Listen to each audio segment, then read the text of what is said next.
आप सभी को हमारा नमस्कार और प्रणाम। ये एपिसोड 43 है। आप एपिसोड 1 से भी सुन सकते हैं। हमारे चैनल को सब्सक्राइब करना ना भूलें। यह है अध्याय 6, आत्म संयम योग। अर्जुन बोले, हे मधुसूदन, कर्म योग से तो समता की प्राप्ति सुगम है, पर यहां जिसे ध्यान योग से समता की प्राप्ति बताई है, मन की चंचलता के कारण उस ध्यान में स्थित रहना मुझे तो बहुत कठिन दिखाई देता है। कहने का अर्थ है कि जब तक मन की चंचलता का नाश नहीं होगा, तब तक ध्यान योग सिद्ध नहीं होगा, और ध्यान योग सिद्ध हुए बिना समता की प्राप्ति नहीं होगी। हे कृष्ण, आप ही मुझ पर कृपा करके इस मन को खींचकर अपने में लगा ले तो ये लग सकता है। मुझसे इसे वश में करना बहुत कठिन है, क्योंकि ये चंचल तो है और साथ में प्रमिति भी है। ये साधक को अपनी स्थिति से विचलित कर देता है। ये बड़ा जिद्दी और बलवान भी है। जब कामना मन और इंद्रियों में आ जाती है तो वो साधक को बहुत कमजोर बना देती है, जिससे साधक अपनी स्थिति पर स्थित नहीं रह पाता। मन बाहरी दुनिया को छोड़ने के लिए तैयार ही नहीं होता। मित्रों, ये मन ही तो है जो मोक्ष और बंधन का कारण है।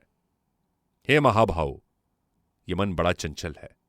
इसे वश में करना बहुत कठिन है, और मन को संसार से हटाकर परमात्मा में लगाओ। मन को बार बार ध्येय में लगाने का नाम अभ्यास कहते हैं। अभ्यास करने के अनेक रूप और अनेक तरीके हैं। साधक को स्वयं अपने लिए तरीके को सोचना है। जितना हमारा मन संसार के भोग विलासों में हटेगा, उतना ही परमात्मा में लगेगा। संसार प्रतिक्षण बदलता है, और इसका स्वरूप कभी भी किसी भी क्षण बदलता नहीं। अतः संसार हमारे साथ नहीं है और हम संसार के साथ नहीं है। जैसे बाल्यावस्था, युवावस्था हमारे साथ नहीं है, कुछ भी हमारे साथ हमेशा के लिए नहीं रहने वाला। ऐसा विचार करने पर संसार से वैराग्य हो जाता है। जिसका मन वश में नहीं है, उसके द्वारा योग सिद्ध होना बहुत कठिन है। अक्सर लोग साधना तो पूरे मन के साथ श्रद्धापूर्वक करते, परंतु समय के अनुसार उनके प्रयत्न में वो कंटिन्यूटी या कंसिस्टेंसी नहीं रहती। वो अपने मन इंद्रियों को अपने वश में नहीं कर पाते। इसीलिए उस योग प्राप्ति में, अर्थात ध्यान योग की सिद्धि में कठिनाई आती है।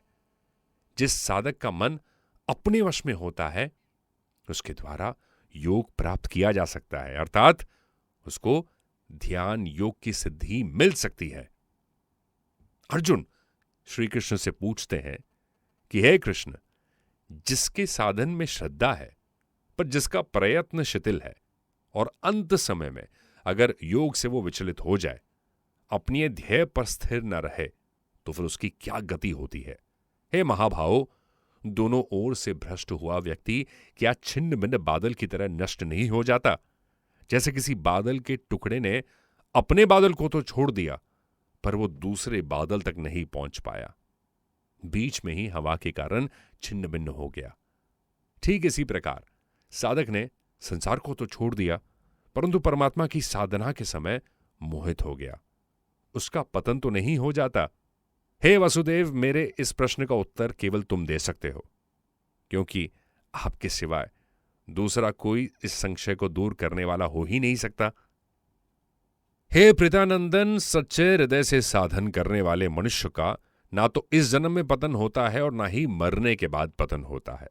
इसका अर्थ है कि अब तक उसकी योग में जितनी स्थिति बन चुकी है, उससे नीचे वो नहीं गिरता।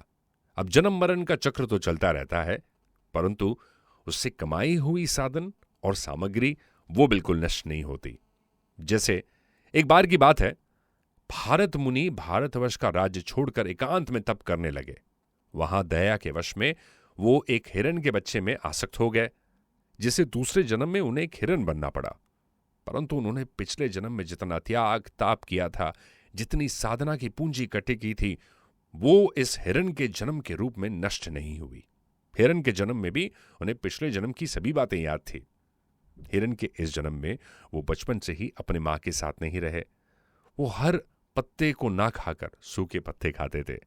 कहने का अर्थ यह है कि अपनी स्थिति से न गिरने के कारण हिरण के जन्म में भी उनका पतन नहीं हुआ। मनुष्य जन्म में जिस व्यक्ति का स्वभाव सेवा करने, जप और ज्ञान करने, दूसरों की भलाई में रहा हो, ऐसा व्यक्ति यदि अपने अंतिम समय में योग भ्रष्ट होकर अगले जन्म में पशु पक्षी भी बन जाए तो भी वो उसका अच्छा स्वभाव और संस्कार वो कभी नष्ट नहीं होते। ऐसे बहुत से उदाहरण हमें देखने को मिलते हैं।